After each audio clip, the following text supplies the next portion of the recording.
Rohit, welcome. We're just jumping straight into this. Recently, you're telling me about how much you love room decor Oh, yeah. and all the cool things you saw. You already have a lamp, Right. PC. You got a new PC. Congrats. Thank you so much. What's next?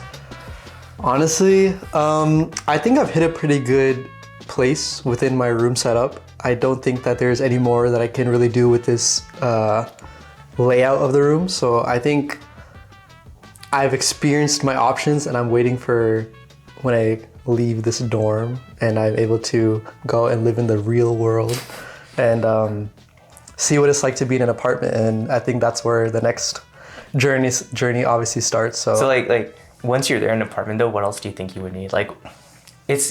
You already have a really good setup right now. Thank you. But what will take to the next level? I mean, that's the beauty of setups, right? You can change it whenever you want, right? So maybe right now, I've been seeing these IKEA shelves, and they're these wooden shelves, the similar color as this little piece of wood here, but maybe something like that. I think the biggest difference really comes from the layout of the place itself, and if it has windows. I think windows make a really big difference. So I don't think that there's much else that I can think of right now, which I would like to include in my next setup. I don't know yet. So if anyone's setting up their own space in their room or whatever, what are some most important things for productivity that people should know? Are you asking in terms of what should they have?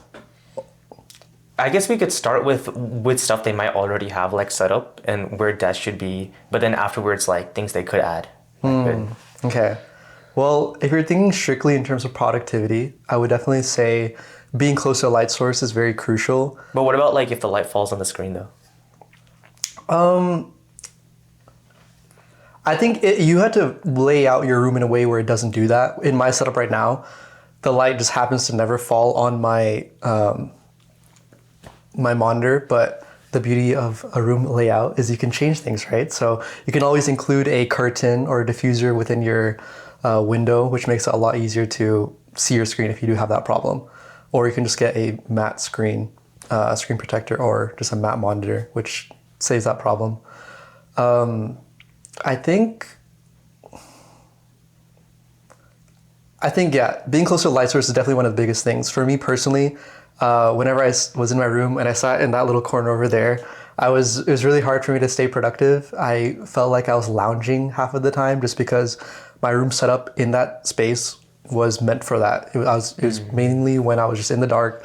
My bed was the main center of attention. My bed was closest to the window. My bed took up this massive amount of space. So when you want to be productive, definitely keep your desk close to a light source, and it's also great for just regulating your circadian rhythm, obviously. So I think that's one of the biggest first steps that you'd want to take within a setup that you already have. I think another thing within a setup that you already have is keeping your space organized and clean. You want to keep things that you want to give attention to at hand at all times. If I was trying to play more guitar, I would keep my guitar probably a lot closer to my desk. For me personally, I have a very strict criteria of what I'm trying to accomplish. I mainly coding based, so my computer's right there. I keep it very clean, out of sight, out of mind. Just focusing on that because that's all I want right now. I think that's very important. I think you should keep what you want to give attention to closest to you. Stay close to a light source. Yeah. And I think I was at the hospital earlier today, right? And they were talking about delirium. So patients, back in the olden times, the ICU was only kept in places where there are no windows. Oh. Yeah, what? because when the ambulance comes in, right? And ICU is emergency, right? They're in very critical condition. So the place where there's space where the ambulance can come in is usually underground or in the basement area. And so center of the hospital, there's only so many places where you could have windows, and it's in the basement. ICUs usually never had windows, and it actually made it more difficult for the patients to recover, because when the patients don't have an idea of light or day or right, yeah, they're mentally it breaks them down. Right. And when you're immuno like system is down, like you cannot heal like a broken hip fracture or like Exactly. And like delirium itself is like this mental state of like constant confusion. You're like your emotions are like all over the place, and so even if people are trying to work, if they're not being conscious of like when they're waking up or like this is all related to the sun, the light. Right. And when you are putting what's most important, like the desk, closest to the light source, like it just makes you so much more happier. Exactly. Happier and able to work. Yeah. And that's like, that feels like it's so No, important. I completely agree. I think you also might remember in our neuroscience class, they did an experiment where they put a guy in a room, no lights, no windows, no sunlight for 30 days. And as the days progressed, each day got pushed back by 15 minutes. So he thought if the day started at 7 o'clock, the next day started at 7:15, then 7:30. Then So like, would they show them artificial light? Or just like no light? No, I don't think they had any light at all. I may be wrong. So he was relying on himself to sleep. He was relying on his own circadian rhythm, and eventually he became nocturnal, fixed it, became normal, but constant cycling between 15-minute intervals. So I mean, it's like the brain's like a good system for that, but it needs that input of the light. Okay, bro, like you were talking about a lot of work, and you said you went into coding, right? Like that's actually a pretty insane switch because you went from, you're a big neuroscience guy still. Yeah. But how, like, what inspired you and what inspires you today to work so hard at what you do, and especially now that it's in coding, which is like a completely different field? Yeah. That's a good question. Okay, this goes back pretty far, but Okay. I'm ready. This is a pretty long story. So when I was a kid, this is like really far back. So I was maybe around like 7, 8 years old. I really loved origami. That was my thing. I had this entire huge cardboard box just full of origami. I wanted toys a lot, but my parents they didn't want to get me. They didn't want to get me toys, but I respect it because their mentality is more so of we'll get you what you need, not what you want all the time. Mm-hmm. And I think that's fine, right? Teach their own. But for my parents, they did not neglect me. Just maybe don't include this part, but maybe don't include that. It's a classic Indian parent experience. Yeah. It's a slight tinge of like, that was kind of questionable, but we'll go with it. Yeah, like if I wanted like this crazy Lego set that was $100, they probably would not get me that. If I wanted a small Iron Man toy, they'd probably get me that. But essentially, I just wanted toys, right? So my way of getting toys was making them out of paper. So I would go on these long sprees making origami. And I was very into tinkering and creating things. I like the idea of creating things. My dad always got like strange little objects from little conferences that he went to. So sometimes, at least this one incident, he brought home this CD disc and had like Linux on it. I didn't know what that was. I was like 10 at that time. He was like, "Here you go. This is your birthday present." I was like, "What am I supposed to do with this?" But I think that's whenever I really started getting into technology and messing around with things, because I realized that I was similar to origami. I was able to create something out of essentially nothing. I was able to create whatever I wanted, and I like that freedom. I felt very free. So I think that's where it all began. And I'm trying to think of what I can say without it being online.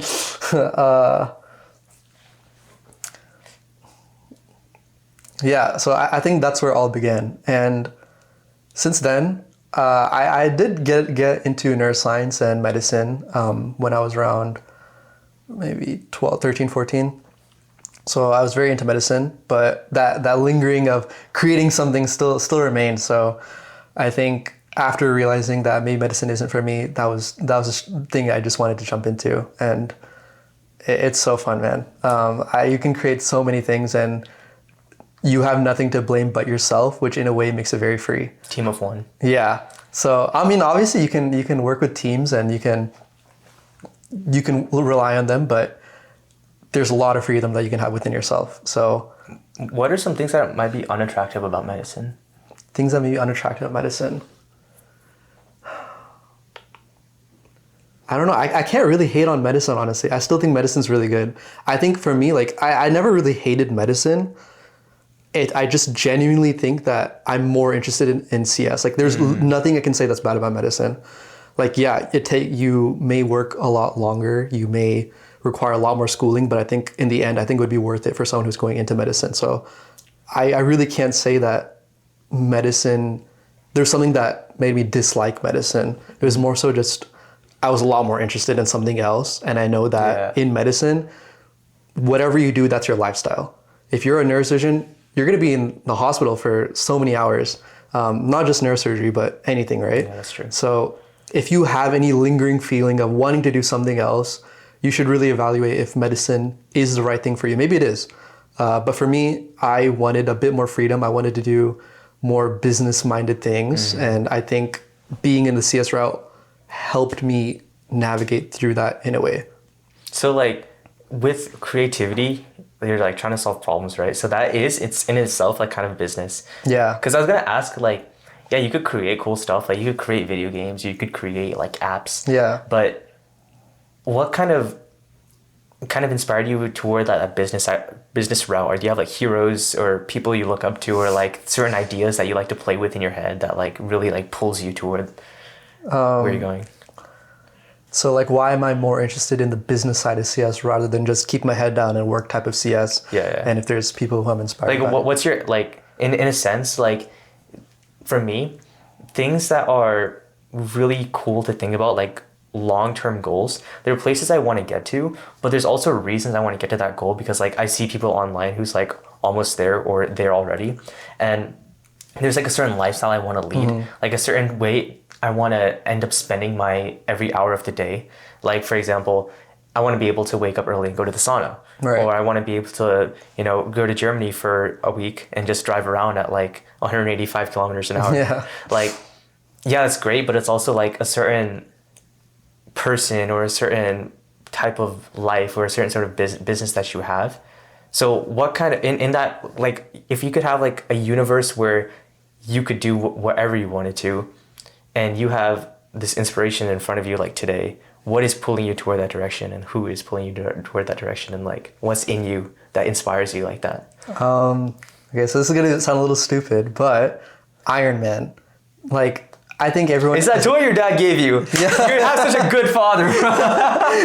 Yeah, I think it all like circles around, right? So as a kid, my dad always, like, I would watch TV, right? Any kid watches TV.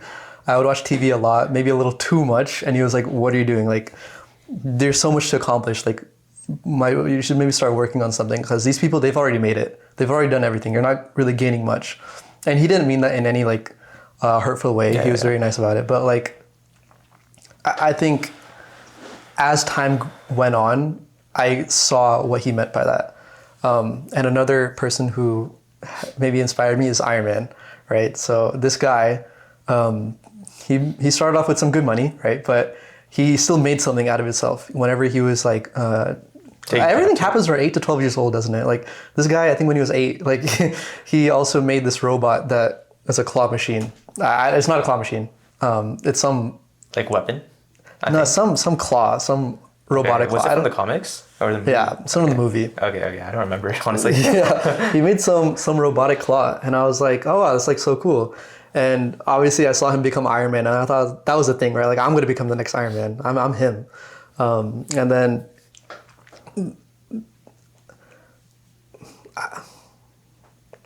I don't know, like. You see these people work so hard and they accomplish so much. So then you also think like, why can't I do the same thing? So I didn't honestly even realize that some people don't have this mindset until lately, probably within the last year. I thought everyone's like this. What did you see?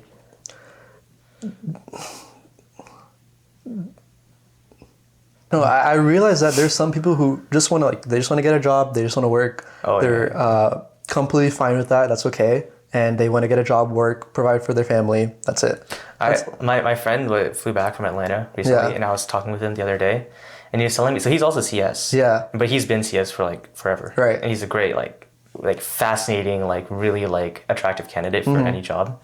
And he's telling me like, he was telling me about his friend who's a pre-med, and she told him that she wanted some extra pocket money. So she took up a job at her campus's Chick-fil-A. And so she's getting paid whatever, like 10, 12, who knows, an hour. And he told me like, on a scale of 1 to 10 in terms of like decision prowess, he would rate that decision a 3 or a 2 even.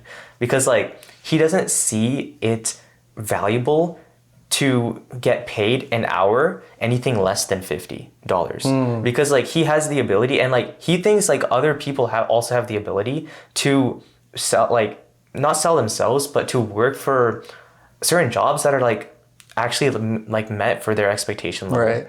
Like, and he was telling me about this Discord server he was in, and this server has a lot of developers and people who need developers. And so if you take this like entry level quiz and like you pass it, then you get paid for doing the quiz to become a developer.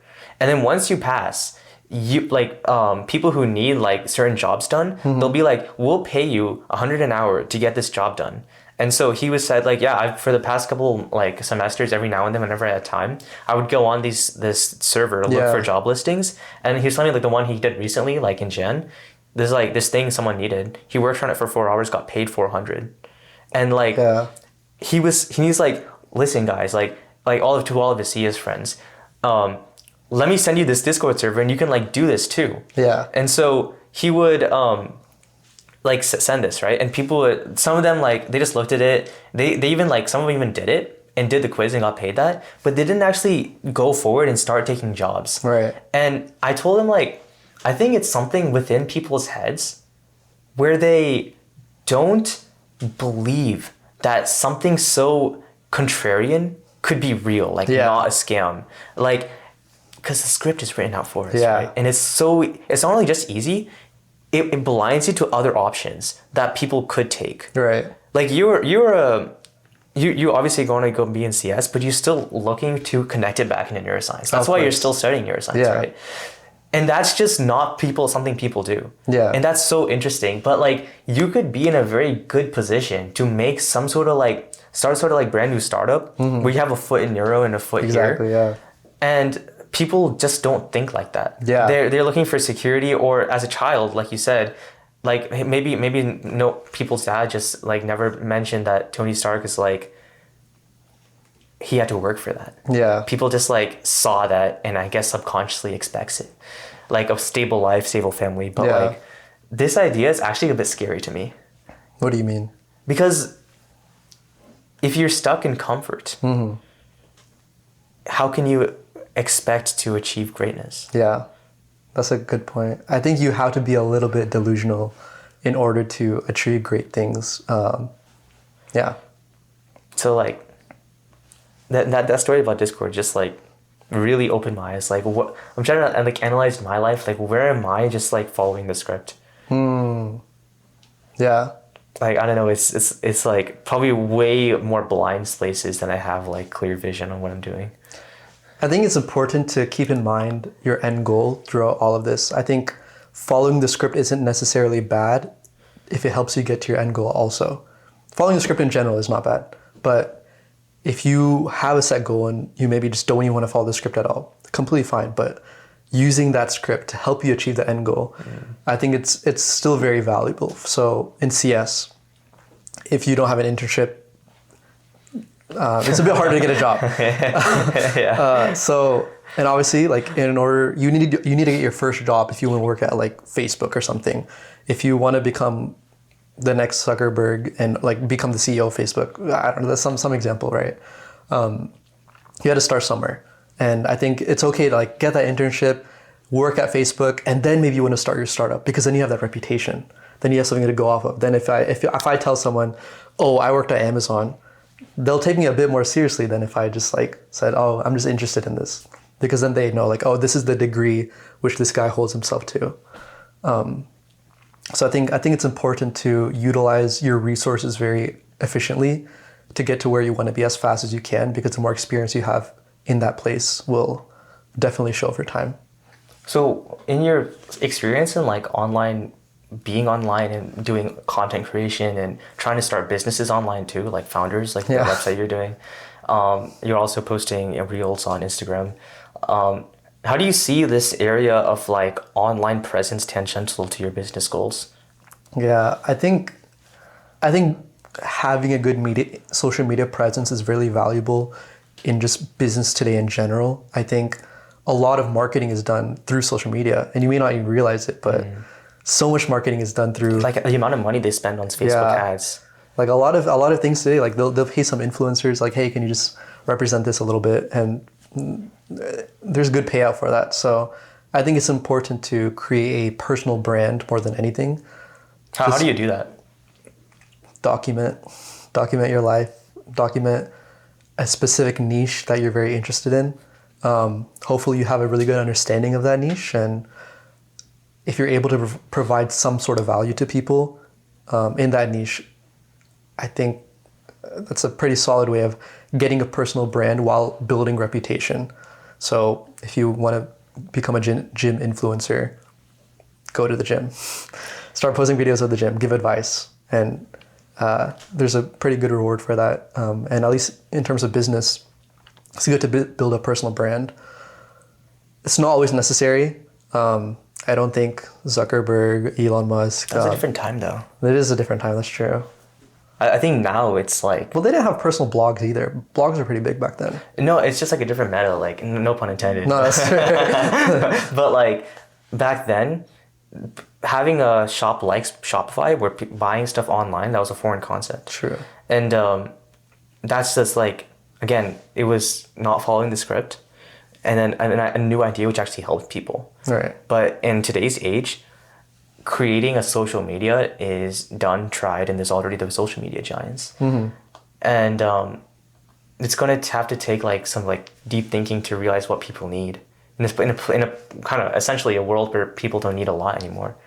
And if you do find like a pain point and can capitalize on it, I mean, like... Yeah, well, that's very true. It's just harder now because it's everything, not everything, obviously, but the ideas that are in our head are only like generated from what we see in the world. Mm-hmm.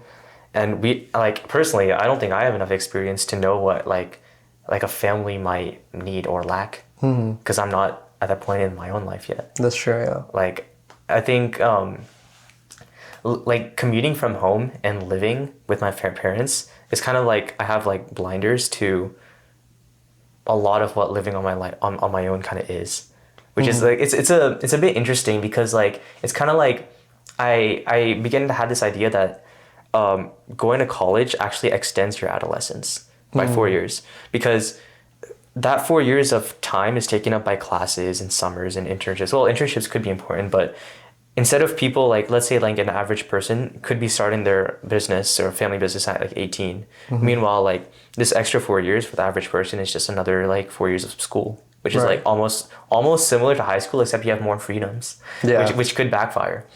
And when you are thrown out into the world at a younger age, you have more time to make sense of it. But I don't know, it's just an interesting idea that I had. Like, is college like, of course, like I think it still is worth it, and people say it's not worth it. Like, do you think it's worth it? I think it depends on what you're trying to accomplish. If you're trying to get into like more creative stuff, maybe it's not the best for you. But if you're trying to build... So A-Tech majors are like wasting money? No. I mean, if someone has the money, this is assuming like, yeah, they may not have the money. If they may not have the money, maybe you don't need it. But if you have the money, like, why not, right? Like, you can spend on the money on whatever you want. But I think if you're trying to get a PhD, if you want a lot of in-depth knowledge about a particular field, I think it's quite valuable. And it's also about reputation. Reputation holds a lot of weight today. I think it's really valuable to get it. Maybe if you're not even learning that much, if you want to get in-depth knowledge on something, having that and telling people, oh, I have a PhD in this, they're a lot more likely to listen to what you have to say. It's also like the brand of the college you're from. Right. Like, yes, here at UTD, it's cheaper, but a lot of CS people are struggling to get jobs. Yeah. But meanwhile, like in colleges like UT, like you walk down the street and an offer is like handed to you. Yeah.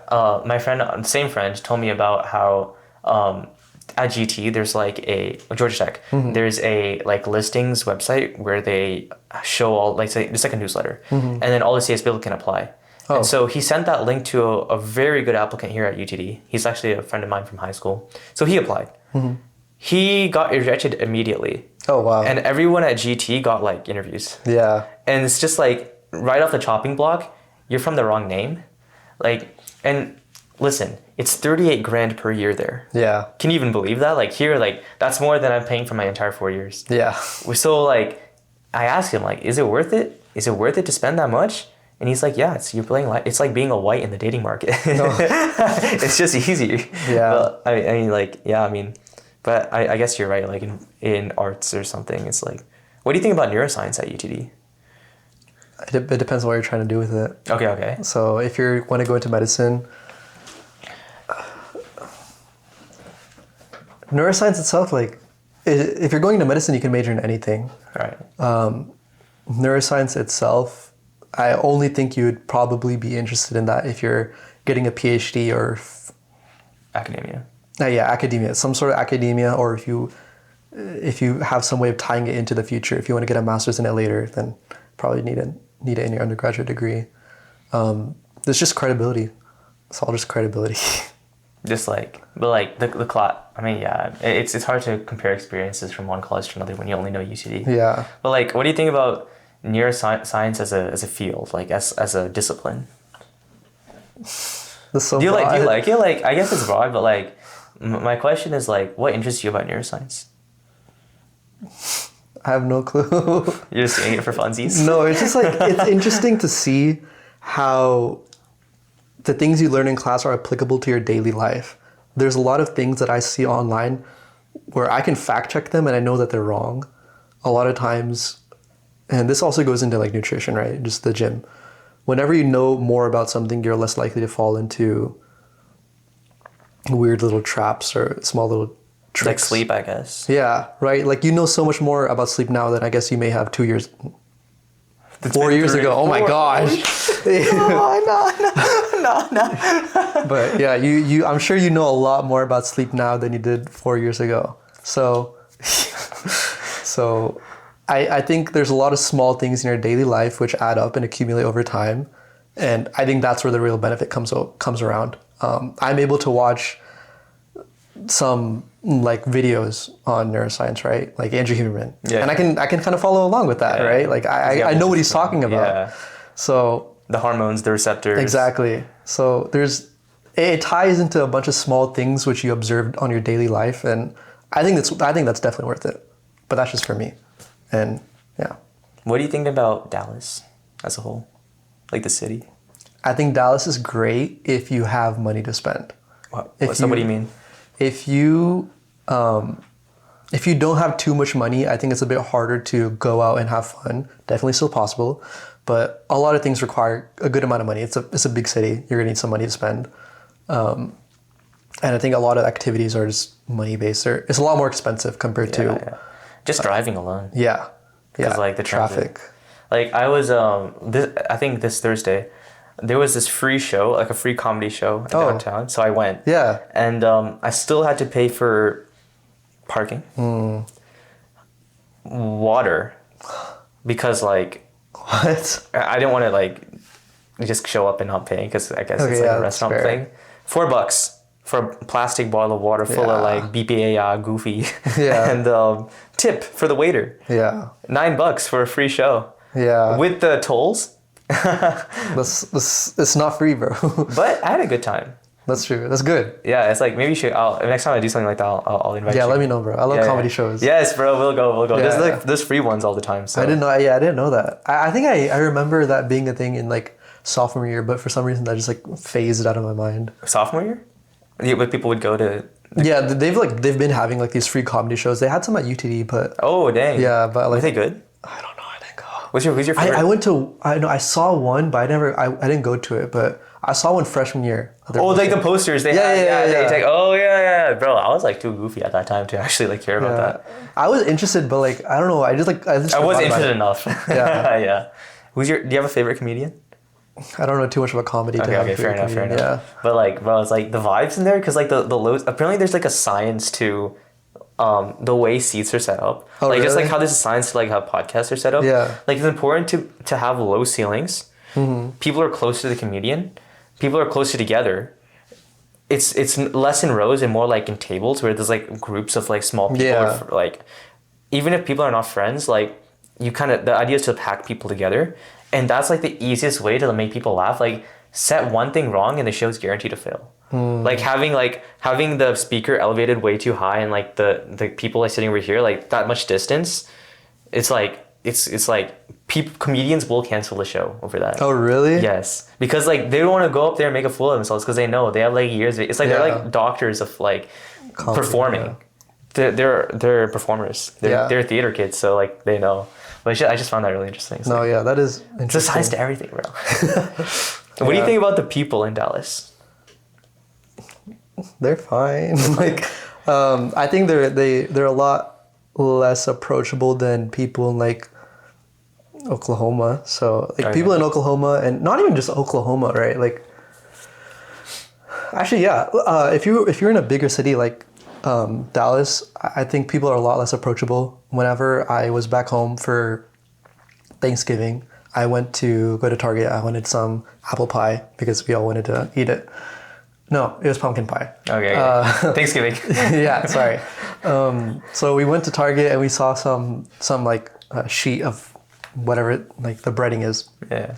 And this lady comes up behind us and she's like, "Oh, I'm sorry, I couldn't help it over here, but there's some really good pumpkin pies from Brahms." And like that would never happen here, right? Like people usually just mind their business, which is fine, but it's a lot nicer to talk to like random people who just come up to you. Like it feels a lot more friendly and it feels a lot more open. So people here, like they're completely fine, but just a lot less approachable, I would say.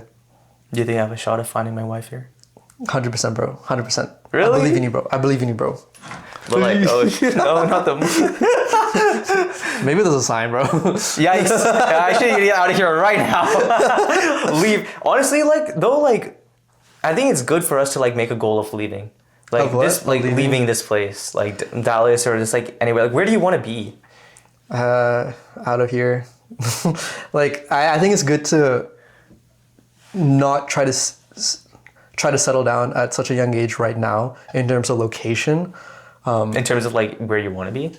Yeah, just like location, because we're so young, right? And it's not because like, oh, I want to see the world, which is also really cool. It's more so it's just connections. It's all a game. You don't want to include that. That sounds so bad. You don't want to be emotionally tied down to one place that stops you from going to like live in another cool place that you don't know is cool until like you go there. Yeah. There's so much out there that you just don't know about. And because also, people like usually they have like they know in their minds, I want to go to New York City or I want to go to like whatever X place. Like France. I just want to experience. Like there's so much out there that you just don't know about. I may love living in Wyoming for some reason. I would never know. That's crazy. But yeah, like there's so much out there and there's so many people out there. So for example, if I have a friend who lives in, or if you have a friend who lives in Austin, since you're from Dallas, maybe you're like, oh, you should meet up with this guy. He's really cool. I'll meet up with a guy in Austin. I really like him. And he's like, oh, I know this guy from California. It's so cool. He's interested in the same things that you're interested in. I go to California. And this guy's like, oh, now that you're in California, go to San Francisco. You go for the people, not the place. Exactly. And the place just offers whatever the place has to offer. I think the place will offer, whatever it has to offer. And sometimes it may correlate with the people that you're interested in. So if I like... That's so smart. You're a genius, bro. Like if I like surfing a lot, or if you like surfing, maybe we may know someone who's like from closer to the Bay. Yeah, so. And then you just meet up with them. Oh my gosh, bro. Yeah. So like, yeah, I guess... Because you could be in like a terrible place, but if you have good people, right, it doesn't really matter. Exactly. Oh, that's genius, bro. Oh my god. Bro. I actually learned something today. Okay, last question. Yeah. Rohit. Yeah. How are you really doing? I'm doing solid, dude. I'm doing pretty good. Like, I feel pretty happy about how things are going. Like, it's working. Pretty good. I think I'm accomplishing what I want to accomplish and I'm working towards that. So I would say I'm doing pretty good. How are you? How am I doing? Yeah. I am tired, to be honest, but I'm also ecstatic. I'm pumped to be alive. Oh, really? I'm full of life, vitality. I'm getting stronger physically, mentally. I'm getting smarter. I'm advancing my career. I am closer with my family than I ever have been before. That's great. Both physically and spiritually.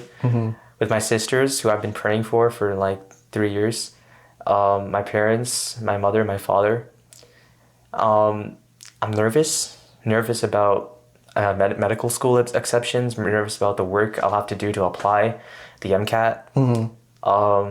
but I am ready. I'm ready to tackle these.